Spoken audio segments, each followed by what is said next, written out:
What's a good word, everyone? It's your boy DKB here. I just want to say thanks for all the support. The channel's been steadily growing, and the number you see below, you can drop a text, shoot a voicemail, any ideas, topics, collabs, etc. you guys want to see. I'll include them in future videos and live streams, and I'll catch you again. Be easy.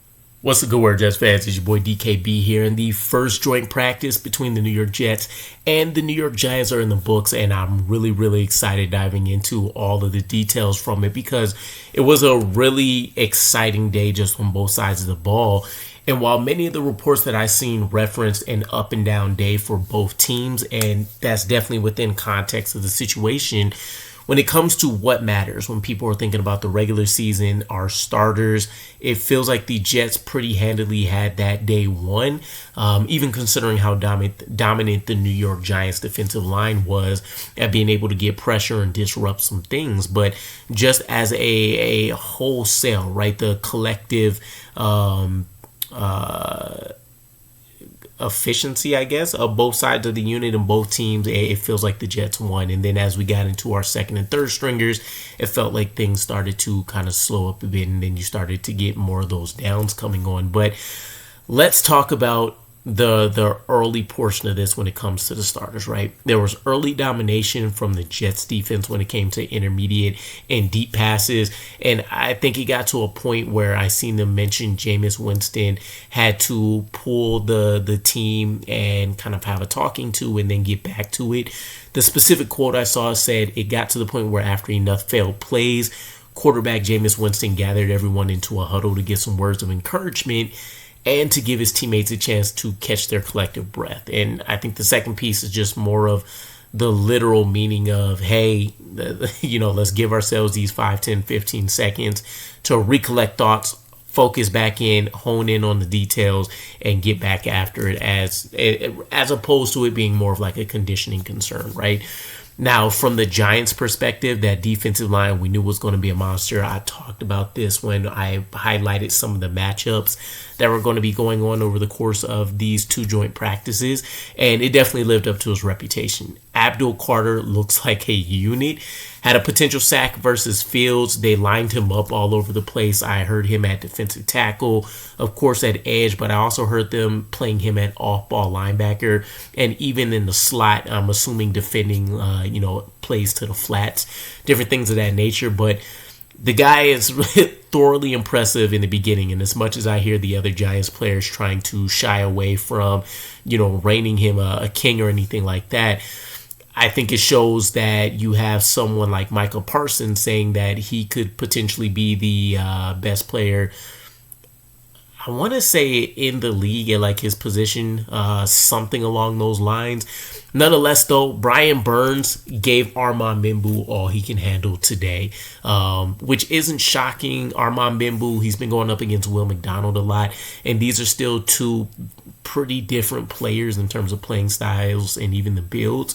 But you'd expect Armand Mimbu to be able to kind of lock in and figure out a way to analyze and come up with a counter and answer to someone like Brian Burns based on the players he's going up against. And if not, the return of Jermaine Johnson will also help even that out and help him acquiesce a little bit better to the NFL when you're talking about him getting to go up against the speed and also the growing power of Will McDonald, as opposed to Jermaine Johnson's game, which is going to be based off more power. And then he has finesse components based on his athleticism. So we'll see if he has a bounce back day tomorrow. But Brian Burns had himself 2 potential sacks of Fields and also was being a monster in the ground game where he had a tackle for loss against Breece Hall. And then Theo Johnson, Darius Slay, they got some plays made in the red zone once practice was wrapping up, and that was the emphasis, red zone plays.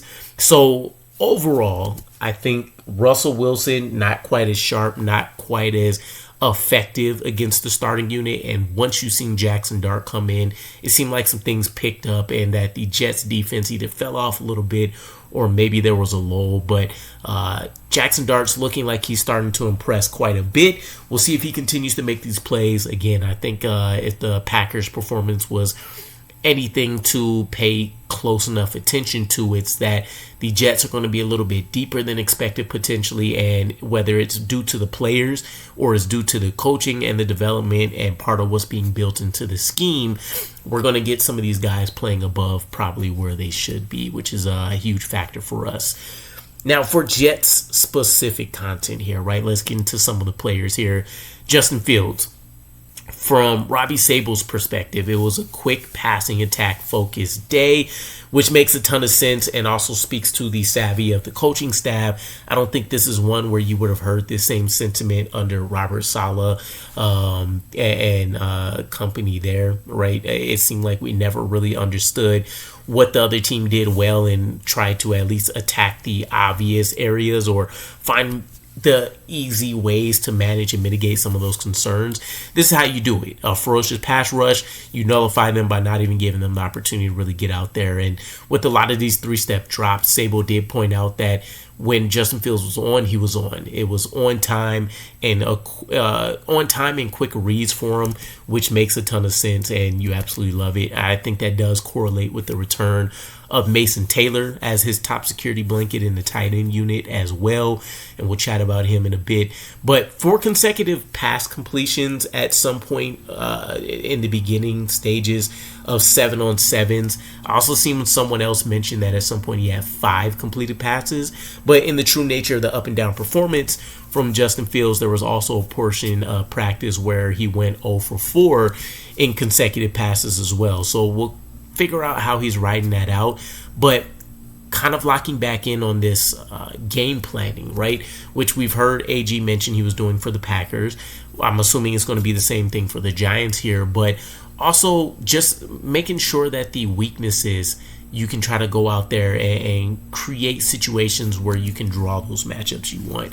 And it seemed like we were targeting Deonte Banks, a lot of those completions to Garrett Wilson coming against him. And for anybody that's been tuning in to either the Giants or the Jets, whether it's for this specific practice or if you're a Giants fan, you know Deonte Banks has been struggling. So it's good to know that we can go out there and also hone in on which players may be a weak spot as well and try to force the defense to roll coverage and do different things to open up other players.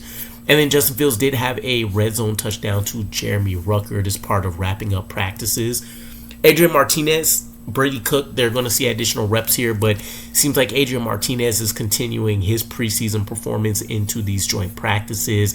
Again, getting some of this additional work while Tyrod is out. He had 3 consecutive completions at one point during 7-on-7s, and he ended red zone periods with touchdowns back-to-back to Jamal Pritchett and Arian Smith. So for one of the things I really enjoyed about having Tyrod Taylor and that veteran experience and such is, one, the deep ball, which Adrian Martinez also seems to be able to have in his game, but 2, just the veteran experience and ability to be able to properly evaluate some of these backup guys in the second string unit and, you know, guys from the third string unit that are being called up.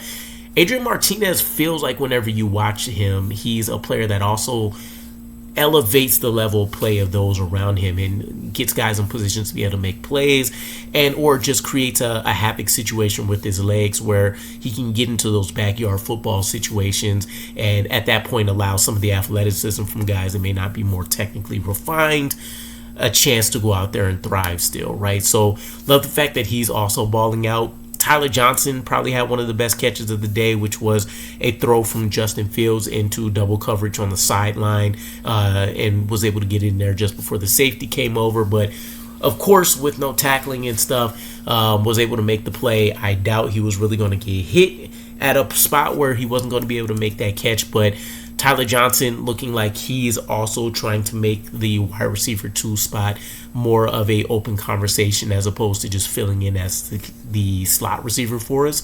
And then Mason Taylor, instant impact in his return, was able to help move the chains immediately with Justin Fields when he was rolling out there. And as that safety blanket for him is going to be huge, but he also feels like he has that big play ability as well. It's not just going to be stat lines where you're seeing him catch 5 catches for 22 yards and maybe 3 or 4 of those are first downs.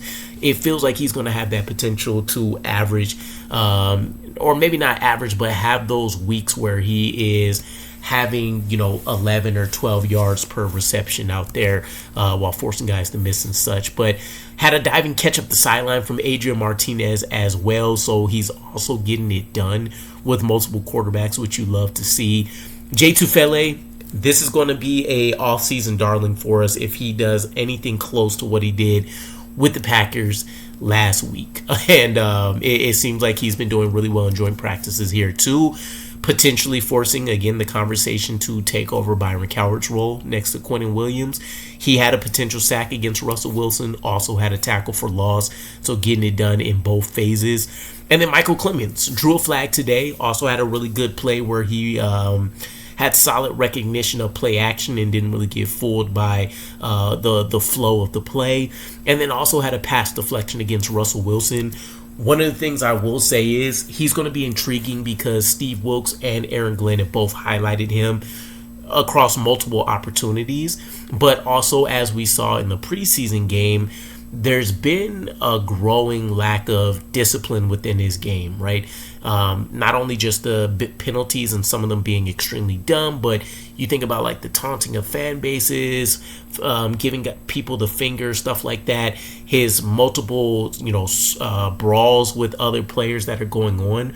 One of the things that really endeared me to him, not just after his standout rookie season as a run defender, but his initial demeanor, and one where after having some initial troubles in college, personally, he felt like a guy that, with the energy he gave off, he comes to the podium, someone asks him a question,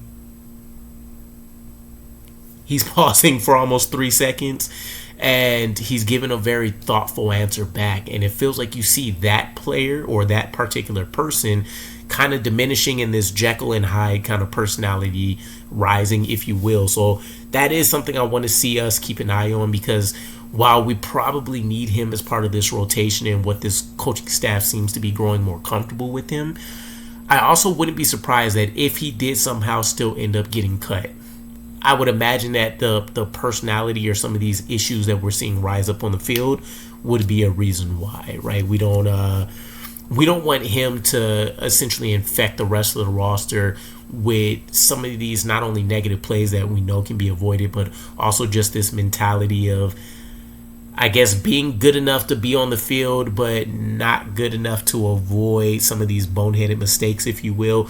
We'll see how that pans out, though. One of the final players to chat about here, Will McDonald, as part of our pass rush, also had a potential sack via Russell Wilson. And I think, as true to Will McDonald's form, pulled it off with a spin move, right? So still love to see that he has that signature calling card in his belt, but also we're seeing the other parts of his game begin to flourish and a few other pass rush moves get added to his belt as well. But let me know what you guys think. Please, as always, chirp in and fill in any context that you guys have from whether what you saw, if you've attended practices, and or just anything else that may have been missed here, Giants fans included. Please feel free. I know I don't focus a ton on your guys' side, of course, being a Jets fan, but we'd love to hear your perspective and such as well on the practice. Looking forward to the second day tomorrow, and I'll catch you guys again. Peace.